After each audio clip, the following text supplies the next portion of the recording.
Super Cool Radio.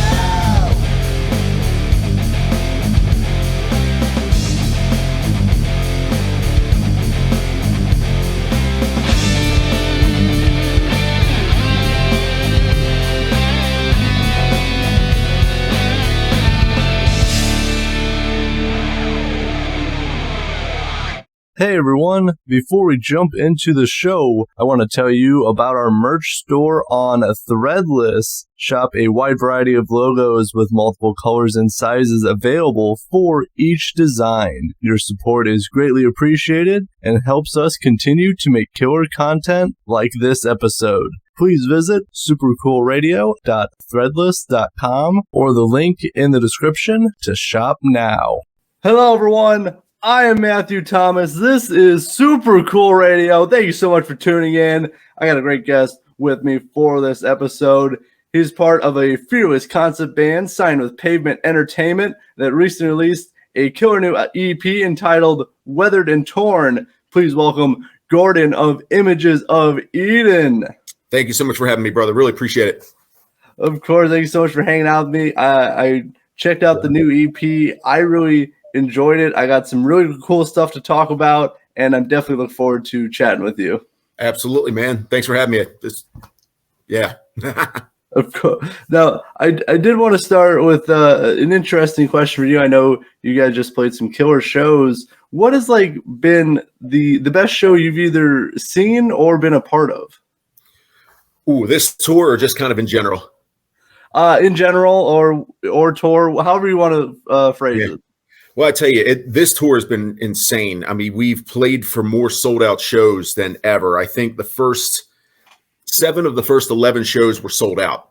And just to see kind of a sea of people like this, like in sardine mode is just the best thing ever.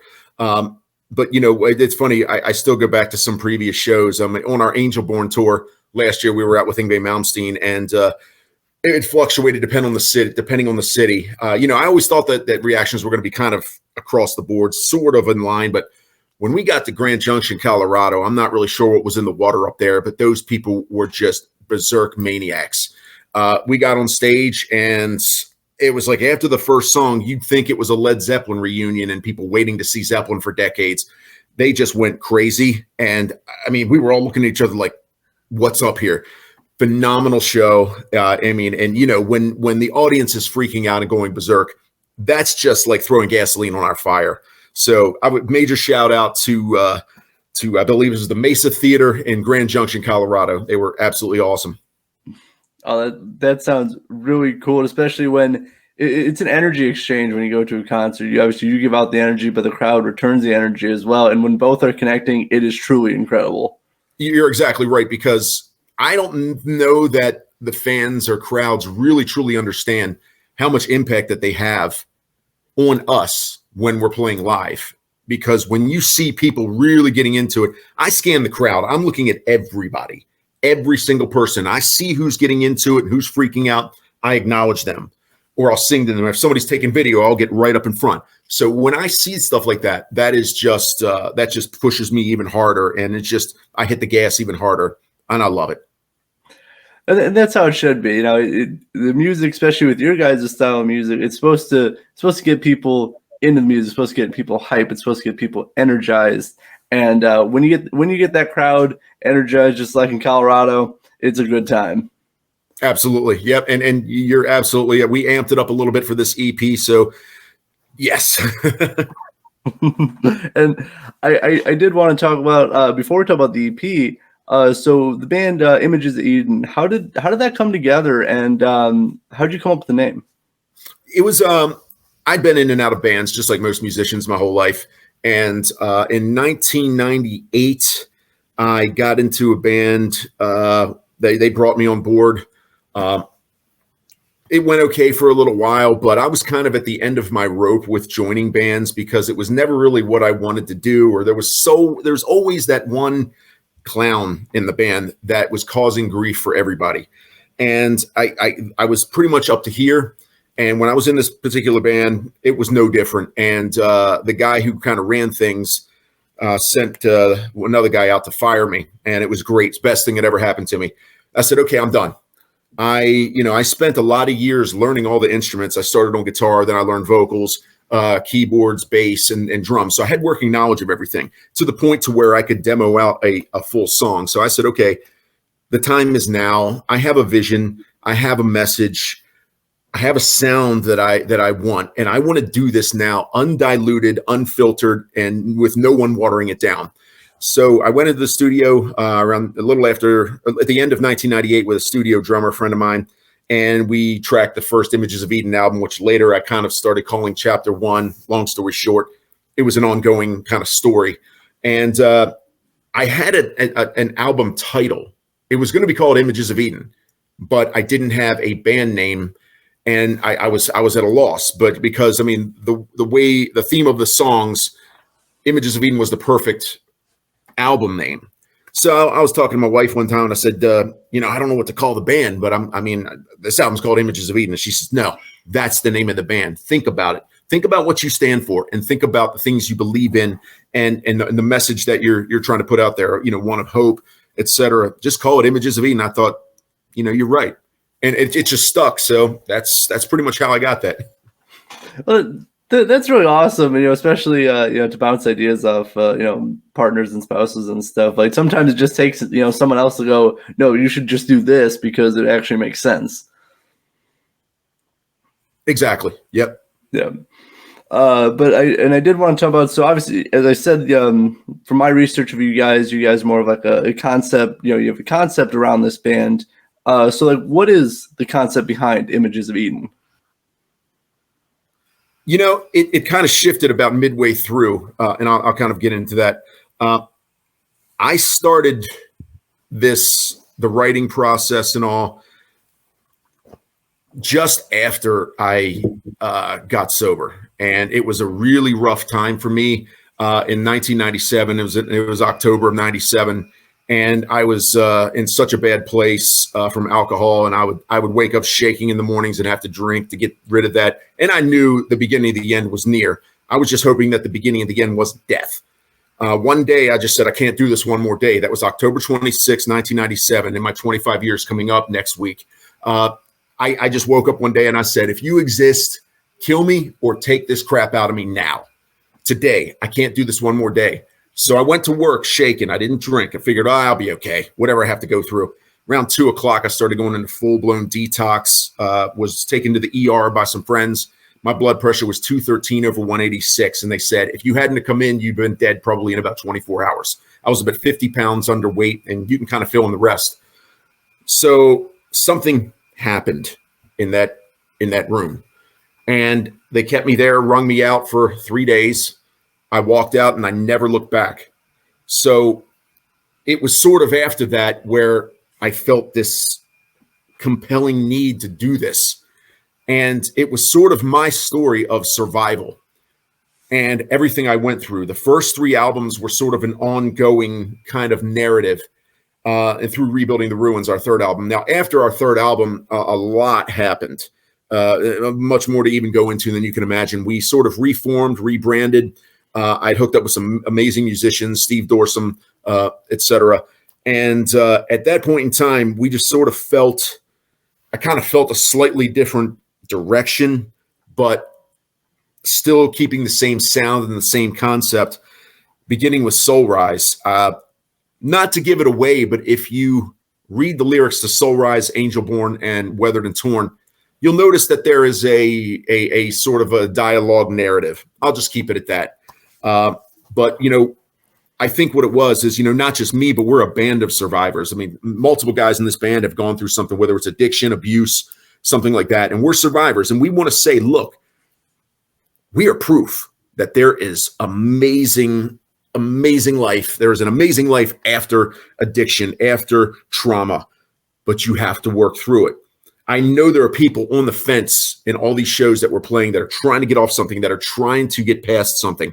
And we're giving them hope and saying, look, do it. I said, I'm nobody. I'm just somebody from York, Pennsylvania, who knew he was about to die, who knew that he had to make a change. And I did. And we want to change. We want to basically lift people and bring hope and bring inspiration, because it's a dark world out there. I mean, if you think of yourself as this, you're in perfectly blacked out room. Can't see anything.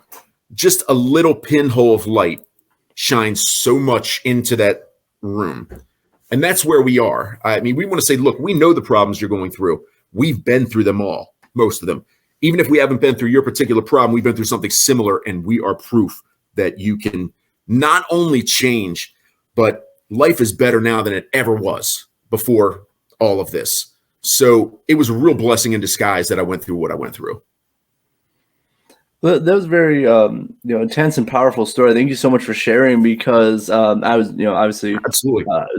I want to say congratulations on 25 years for being sober for you, or 20 years being sober. I really it was really cool for you, to do that, go through all that, and now to understand and inspire people through your music, through connecting with them, through talking with them. You have a very powerful story, and you can relate to a lot of different people. Absolutely, man. So I think that's very cool, especially to incorporate that into the music as well, into the concept of images of Eden. I think it makes it even more powerful. Yeah, and it wasn't something I planned. It just sort of happened, and Yeah. I saw where the breadcrumb trails were leading, so I just followed. Yeah, for sure. And it does lead us up to the new EP, Weathered and Torn. You did cover it a little bit. So how was it writing and recording this EP? Definitely different than everything else. Soul Rise was its own thing. Angel Born was, and I'll always say this, it's going to be my favorite Images of Eden album. I don't care what we release after this. If we release something that takes us to number one, it's not going to touch Angel Born for me. Angel Born is an extremely personal album. Personal album. It was a big healing experience for me. We always write stories of success, positivity, getting through, like overcoming something. Weathered and Torn is a little bit different. Weathered and Torn is our reaction to COVID and what we were all, I'm going to use the words, put through over the past couple of years. We all know what's happening. And we're all survivors of it. But it was, we've all lost people. We've all been affected by this. If you say you haven't been affected by it, you're lying. Everybody has been affected. And a lot of us don't quite believe the narrative that Fauci and all those clowns are saying. I'm going to leave it at that. I'm not going to get into it any further. I think you see where I'm going. But the big thing is, my rage meter was peaking the entire time all this was happening. The shutdowns, the lockdowns. I'll leave it at that. And it's what we're saying here is it's okay not to be okay. Yeah, we like to show a positive light on things, but let's just face it, we weren't okay. I wasn't okay. I was struggling to get through this just every day, trying not to just freak out on somebody, because I said, this is being unleashed on us. This is, how can you not see through this? And that's kind of what it was. It was just a harsh reaction saying, look, we're pissed off, but at the end of the day, no matter how angry we were, there is going to be a light at the end of the tunnel. So even songs like Coexistence and songs like Weathered and Torn that are sort of, I would say, I don't want to use the word negative, but I want to use the word aggressive, angry. There is still that light at the end of the tunnel. So when you come through it, you're going to be in a good place, because we're never going to end on a bad note. We all have suffered through things, but it's how you get through it. It's how you deal with it and how you get through it. So no matter how bad you're suffering, there is going to be a light at the end of the tunnel. And that's what we wanted to focus on. We wanted to say, hey, life isn't all unicorns and rainbows here. And this is proof of that. But still, at the end of the day, you will see the unicorn and rainbow, so to speak. Yeah. You get where I'm going. Yes, I definitely understand what you're saying. And, I won't touch on it too much, but yes, the whole, everything that's gone on the last 2 years has affected everybody. And some of the reactions from some people obviously upset me, during that time as well. But I definitely noticed a little bit of shift in music for you guys. It did seem a little bit more aggressive. Obviously, there's still some positivity in there, but it seemed a little bit different. A little shift in the music for this EP. we tailored the music to mirror the aggression and to mirror the intensity of the emotion that we felt in reaction to everything. So I find it hard to be strumming, strumming acoustic guitar and smiling and with the lyrics that we've got, if you know what I mean. It had to be amped up a little more.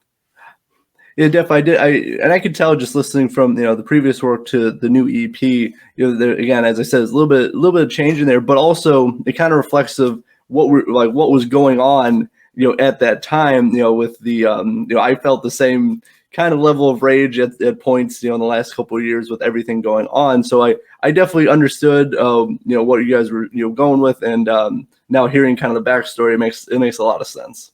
Absolutely, man. Everything that we release is a snapshot in time. Chapter 1, Sunlight of the Spirit, Rebuilding the Ruins, Soul Rise, Angel Born, Weathered and Torn. And it's kind of cool because I look at the snapshots in time and I can kind of just sort of see the progression of life. And that's what it was. But this is definitely a snapshot in that time. And yeah. Definitely. Now, for you, so obviously we were talking about the new EP, which obviously it's out right now, available on all platforms. I believe you have physical copies as well. Yeah. Awesome. Yeah, absolutely. We're on tour right now, so we're selling physical copies at our shows as well as some vinyl of the previous releases. But I think you can get it pretty much on any platform: Amazon, iTunes, digital downloads, physical copies, and streaming. So wherever you want to go and wherever you normally get your music, it should be available. And one thing I always say is our website, imagesofeden.com, is a one-stop shop for everything. It's got everything. It's got links to our videos, lyrics, reviews, pics, social media, online store, the whole 9 yards. I make sure we keep that going, so there's no question of where to go. Right on. I'll leave the website link in the description of this podcast as well. Please check out all the great stuff they have on the website. Now, for you, since we did talk about recording the EP and we have talked about live shows, do you prepare differently, mentally, to record in the studio compared to playing a live show? Absolutely. Yeah. Studio work is different, and it's kind of odd because ideas hit me all the time and at any time of day. I don't care if I'm at work, bathroom, driving. And I always have my phone, and I'm always, okay, here we go. Or I voice to text my email. Okay, here's a piece of lyric, and I hear the arrangement kind of going like this song and into this song. And so I'm always sending myself notes. And then I've got a place where I compile all the notes. Strangely enough, though, the first thing that comes to me always is song titles. And I don't know why that is, but that's what comes to me first. And it's like I have a list of song titles, and I'm kind of like, knowing that usually they're about 60 to 70% accurate from the first list of titles to what was actually on each album. So when I'm looking at the first list of song titles, I'm like, wow, I have no idea what this means yet. And then after that, it's like lyrics will hit me, ideas will hit me, concepts will hit me. And it's like I almost know which song they're supposed to go to. So I it's kind of like piecing a jigsaw puzzle together. When it gets to a certain point, I can see the picture and I fill in the gaps. But along with that, once the lyrics are there, I almost can kind of hear a physical song or like a final arrangement. And then I just make my notes. I get into the studio. I lay it down how I heard it, and then just kind of fine tune it after that. It's way different in the studio than live. And in the studio, it just feels, there's an incredible emotional feeling that I have every time. It's like I'm giving life to something that doesn't have life, and that I know is positive, that I feel is going to speak to somebody or could speak to somebody and lift them. And I know that when I've written Soul Rise and Angel Born, there were times where I got really emotional during the writing process or tracking vocals, more so in Angel Born. I'll just sit there and I'll be writing something and I just have to stop and just regain and just, and I had a box of Kleenex in my vocal booth just because, some of those songs I just broke down and I had to take a break. That is the most intense and amazing feeling. Now, when I shift that to live, a lot of times, I get almost moderate to extreme anxiety before every show. Doesn't matter how much I prepare. Sometimes I would be shaking before a show. Definitely for the first X amount of shows on the tour, I felt that way completely. Around mid-tour, that anxiety sort of dropped, and now I would almost say it's dialed back to like a moderate level. I get to play for somebody on Friday, one of my my number one biggest vocal hero of all time. He's coming out to the show, and not only do I get to meet him at the show, I get to perform for him. So I can't imagine where my head's going to be. So yeah, it's night and day, man. No, I started asking people, musicians about that because, it is a very different experience to record because music, as we were talking about earlier, it's energy between the performers and the crowd. But in the studio, it's more kind of by, either by yourself or with, your band. And it's a different energy level compared to performing live. It absolutely is. And the one thing that I didn't do up until recently, I don't really even put any restrictions on the writing or put any restrictions on the vocal lines, because my opinion is make the studio album as good as it can be. Don't scrimp on anything. Take it to 11 and then figure it out live. I don't want to write for a 5-piece band or a 4-piece band, or we were a 3-piece for a while. I was told, well, you were a 3-piece band, you're supposed to write for a 3-piece band. I said, no, absolutely not. I'm writing what comes out, and it's going to be layered accordingly. And when the time comes to play live, we're gonna figure it out. I mean, we have a 6th member, sort of a silent, sort of part-time member named Michael Wolf, who comes out and plays acoustic guitar for us on a couple songs live. So yeah, we put our best foot forward each time and do our best to recreate it as much as we can live. But it definitely has a different energy live. Oh, I definitely would imagine that. Now, and I did want to touch on one thing, and then I did have something about your live show I want to talk about as well. So I wish you the best on Friday. I know you guys are going to do a really great job, and I'm very curious how it's going to go for you. But I know you're going to have a great show. Oh, yeah, appreciate it. Looking forward to it. I've been waiting for this for a long time.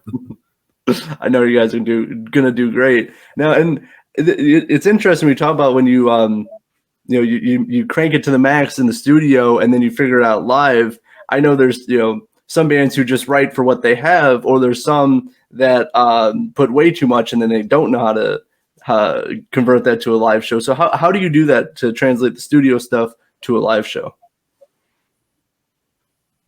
It's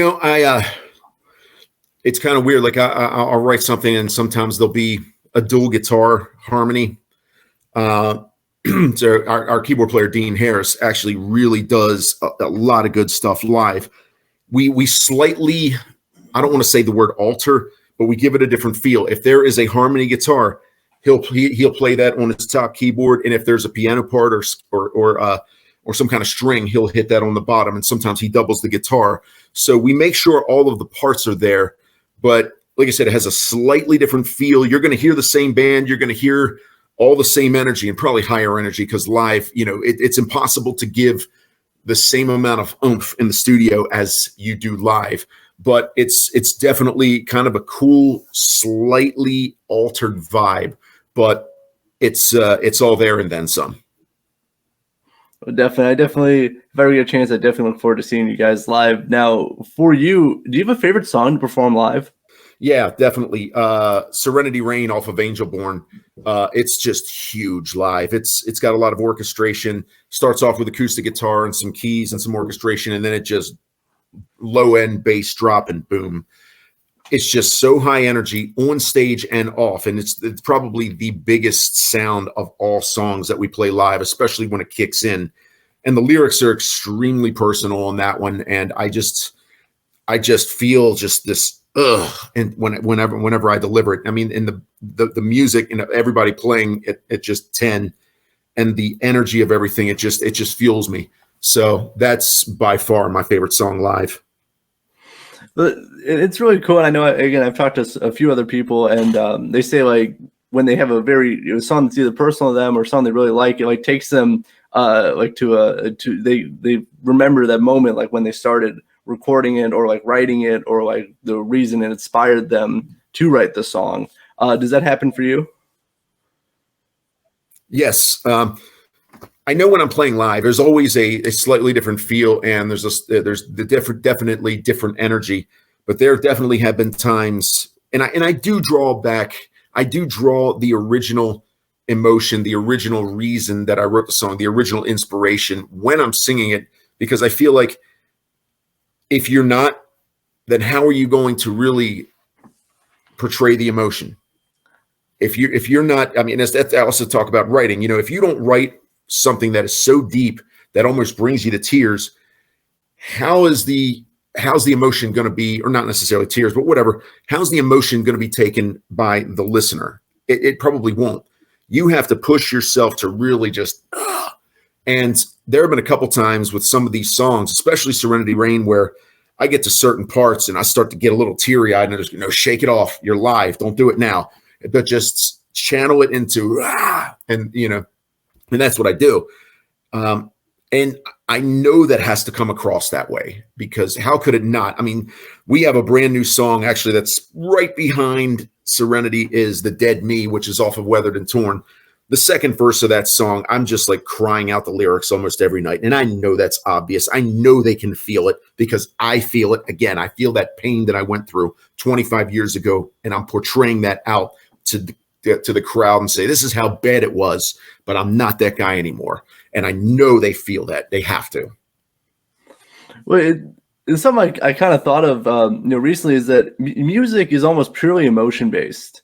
That's why people write music. That's the lyrics for it. It's all emotion based. And if you take the emotion out of it, then it doesn't have that soul anymore. So to put in, that abundance of emotion, and people can see that, but also it makes the connection to the music even more stronger. I'm so glad you said that. I've said that before, where music is, it speaks beyond the intellect. It speaks into the soul. It speaks into the spirit. It's emotional. It's everything you said. It goes beyond language barriers, political differences, anything that's religious differences, anything that separates us from each other, from all humans on earth. And music can bridge the gaps where other differences divide. And that's kind of where we want to stand. We've got fans in different parts of the world that don't even speak English. Or, I mean, I've connected with a band years ago in Guatemala. I couldn't even communicate with the drummer right away because he didn't speak English, but we were right here. Music broke down that barrier. And that's what I love to see. Racial barriers, any kind of tension. Music unites, and that's how it's supposed to be. Music can heal, but music can also destroy. If you put a negative message out there, it can do damage if the person will let it get in. But if you put a positive message, it can heal from within. And in my opinion, it's one of the most powerful forces that we have at our disposal. I 100% agree with that. I had a very similar conversation with somebody else very recently as well. And we pretty much what you said, music is universal, that even if you don't understand the language, you can still connect with the music. And what you said about like the negative, there's positive, negative energy, associated with music, depending on the message people want to tell others. And to me, music should unite people. It should not divide people, because there's so much that goes on in the world. I don't think music, it doesn't need to divide people anymore. There's so much division anyway with a bunch of different things. It should be a uniting force. Yep, I totally agree. And it's, I just hope, more people see that. I think a lot of people know that. I mean, most people listen to music to escape, to get away from the world. And, it's one of those things where music is sort of a time machine. Music, when you hear a certain song, it'll take you back to a certain day and time. And, it's kind of like certain scents. When you smell something familiar, it'll take you back to a place in time. Music has always done it to me. There's songs that take me back to growing up. There's songs that take me back to some amazing times. There's songs that I can't listen to because it brings too much negative emotion back. It definitely, and I totally understand what you say.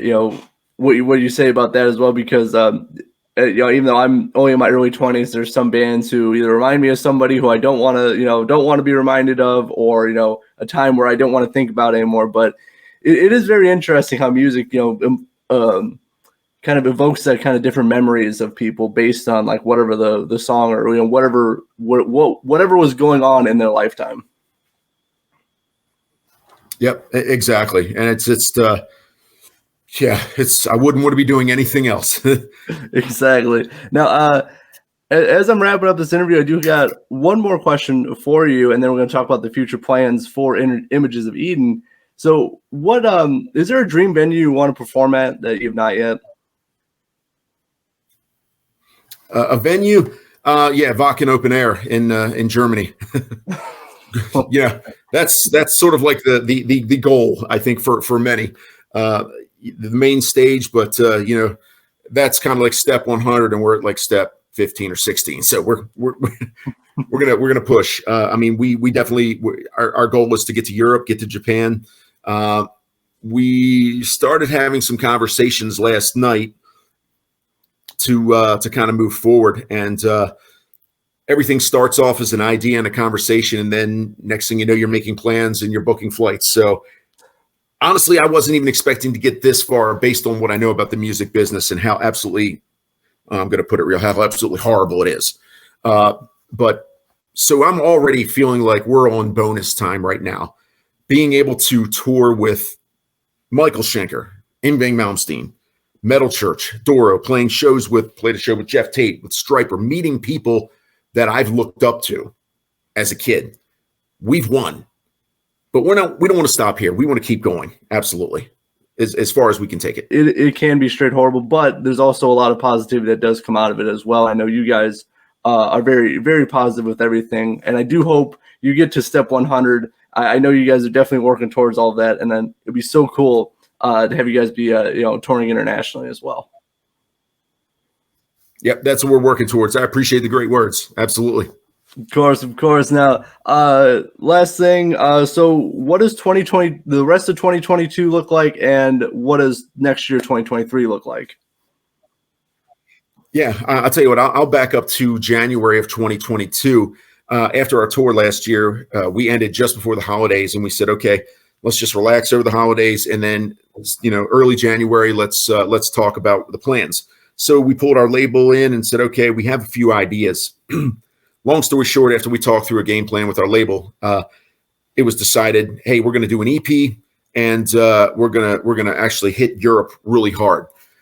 So it was, it was great. It was right. We had that conversation in early February, and our label contact Tim said, okay, guys, so I'll tell you what you do. Get this thing written, go in the studio in March, and we'll get this thing out in June. I'm thinking, whoa, hold on.